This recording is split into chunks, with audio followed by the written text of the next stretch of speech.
It's truly an honor for me to serve as a keynote speaker today because I believe so strongly in the principles of restoring respect and civility. And I think it's remarkable, as Carl was explaining, all of the different organizations and institutions that are supporting civility today. We have the school district, the community college district, SDG&E, the Catfish Club, all these different institutions. So it gives me hope, and it's encouraging that from all corners of society, people and institutions and organizations are believing so strongly in civility. And we need that, because at the National Conflict Resolution Center, our business is resolving conflict, and I'll tell you, we've never been busier. Because there is so much conflict in our lives. We see that at all levels of society, from the family, in our communities, in our neighborhoods, in city politics, at the federal government, between nations, between religions, even in my own house. I should invite you one time to my dinner table. I have a 15-year-old high school daughter, a 17-year-old high school son. There is so much conflict at our table. My wife says to me, "Steve, you're the president of the National Conflict Resolution Center. Do something." Yeah, I said I would, but I just don't like to bring my work home with me. I think it's important for us all to think about conflict and how it impacts our own lives, right at home. So I want to take a moment to do a short exercise, just 3 minutes, and involve you in this exercise to think about how conflict impacts ourselves. So with this exercise, what I want you to do is to find a partner. Someone who's next to you. We need groups of 2. So I want you to look and find one partner and look at your partner and say hello.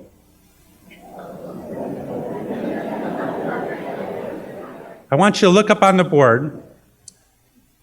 Undercover police officers should be placed on high school campuses to fight the war on drugs.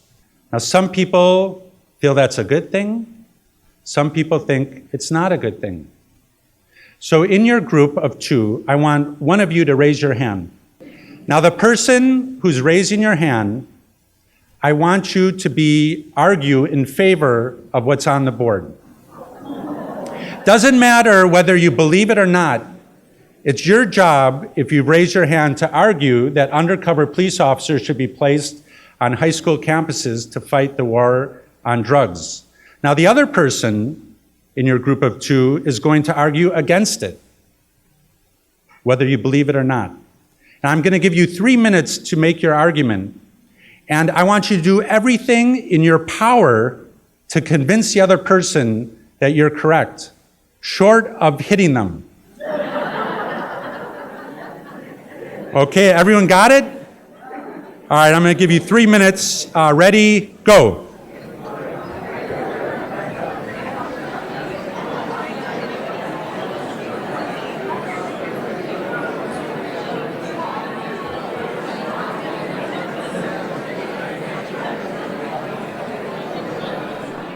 I'm going to ask everyone to stop. Now, I want to ask you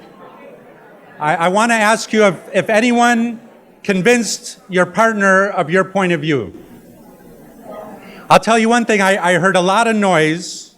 I heard a lot of people talking over each other and arguing. And I kind of get the sense maybe this is what's happening in Washington, D.C. A lot of people trying to state their point of view, a lot of people arguing, but no one really listening to each other. So I'm going to move forward, but I want you to remember one argument that your partner said, because we're going to circle back to this at the end of my talk.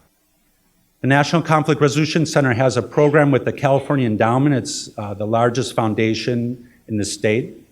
They are what's called building healthy communities in 14 cities throughout the state. Well, one day we're working on this project. I had a call from Coachella Valley, one of the 14 sites. Turns out Coachella Valley, it's outside of Palm Springs. There's a high school there called Coachella Valley High School, and their mascot is the Arab. So it's a Coachella Valley High School Arab. And we all know about issues of mascots with the Washington Redskins and other teams. Well, this particular school had a mascot. It was this caricature of this menacing Arab. Headdress, kind of a big nose, heavy beard, he had a tooth coming out of his mouth. This is the caricature of this mascot. I'm thinking, what's the purpose of this? Well, there was an organization, an Arab Anti-Discrimination Committee in Washington, D.C. and in Detroit that caught wind of this mascot, and they started filing complaints. And they said, this can't happen. We can't have a mascot like this. It's discriminatory. So the school system decided to have a forum at the gymnasium at this high school. And our center was brought in to help mediate this forum. So I get in the car, I drive out to Coachella Valley, and I'm thinking, what's going to happen? They're going to change the name. They're going to get rid of the mascot. It's discrimination, pure and simple. So I get to the school, and the media is there, CNN, Al Jazeera. This has become really a national deal. So I walk in the gymnasium. It's packed with people. You have students who are there and alumni who have been at the school. The school started in the 1930s. So the first person, and there's a board sitting at the table, the first person walks up, alumni student from 1960s. And he starts to say, I am so proud to be named an Arab. We are the Arabs. And do you realize that in the early turn of the century, we got these little shoots of date shoots from Baghdad, and we started planting these shoots. And now we are the largest producer of dates in the entire United States. We produce 95% of all dates in the country. And we have streets that are named Baghdad and Damascus. We have communities that are named Mecca and Oasis. We are so proud to be an Arab. And I was startled because this community was 90% Latino Hispanic. But the Arab culture had just infused this culture. So another person gets up to the microphone and says, do you know, in 9/11, we started receiving threats to change our name from the Arabs. And we said, no, we are the Arabs. We are so proud of this. We're not changing our name. So all of a sudden I started thinking, this is a community that's so proud to be an Arab. Maybe there is a different solution if we can be more open-minded. And the Anti-Discrimination Committee, they were startled to see this was not really discrimination. This was a community that was proud. And so they came up with an innovative solution to keep the name Arabs, but to change the mascot from one of being menacing to a proud man, a proud individual, someone who had great esteem. And so by being open-minded, they were able to come up with an interesting solution. And now that committee is actually helping the students take language classes in Arabic and do cross-cultural training. It's pretty remarkable.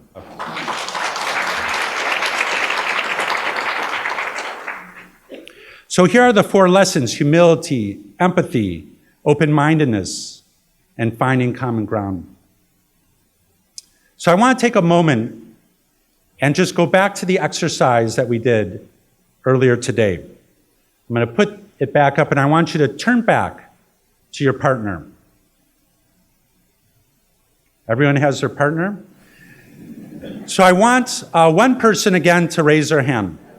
So here's what I want you to do this time. The person that's raised their hand, I want you to summarize or repeat one thing, one argument that your partner had said at the earlier part of the conversation, and then state your point of view.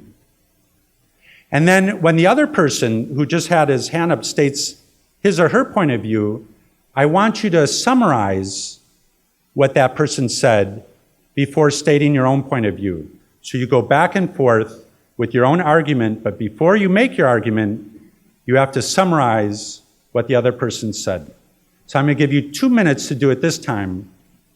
And I'm going to ask you to begin now.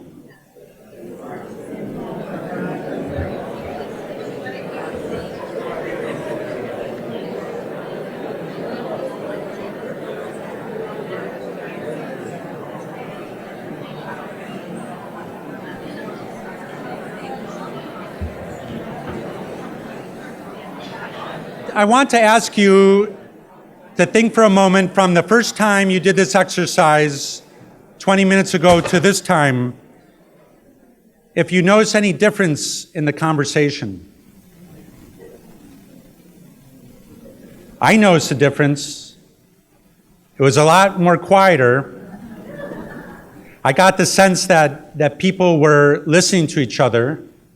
You know, this is an exercise about not necessarily agreeing with the other point of view, because that's not what it's about. It's about acknowledging another perspective as opposed to necessarily agreeing with it. So this is about our day-to-day life. You know, we talk about civility. It's not just a concept, it's something that we can practice in our day-to-day life. It affects us every day, and it's attainable through these exercises. So if we can remember humility, empathy, open-mindedness, and find common ground, we can begin to move society forward. And I'm so excited to see these students here today because, you know, at the National Conflict Resolution Center, we have our mediators, you know, but we're soon moving on. And you really are the future of civility. And I know that we're in good hands when I see you and the work that you've done. I know you're going to accomplish great things, and you're going to move us from a world of incivility to a world of civility. So thank you all very much.